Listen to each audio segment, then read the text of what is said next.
Nature putting on a spectacular show along the coast. Unusually high waves have been rolling into the Bay Area. This is what conditions looked like a short time ago in Point Reyes. It's the second day of a significant ocean swell that's bringing 10 to 15-foot waves in some locations. KPIX5's Len Ramirez is live at Steamer Lane in Santa Cruz, where the surfers are seeing some of the biggest waves in quite a while. Len?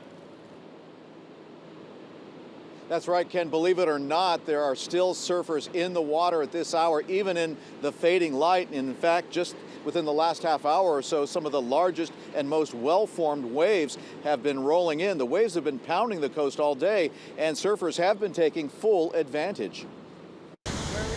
The world-famous Steamer Lane surf spot is cranking out wild and ferocious waves that expert surfers like this guy seem to tame with their boards. But for every one of those, there are plenty more like this, this, and this. It's pretty exciting, you know. I totally got my handed to me out there, and I got a few good ones. It's just like the slings and arrows of life. The huge surf brought out the crowds who lined Westcliff Drive for the ringside view. One of the onlookers was surfing's first professional female surfer and living legend, Margot Oberg, who won a championship here in 1969. The guys with the longer boards, of course, are catching all the waves, and the left's really good for hot dogging. But the right's kind of mushy. It's mostly a takeoff, a turn, and then don't fall off. Kind of like Miami Bay or Sunset Beach. And speaking of big wave surf spots, Mavericks was also breaking on the coast near Half Moon Bay.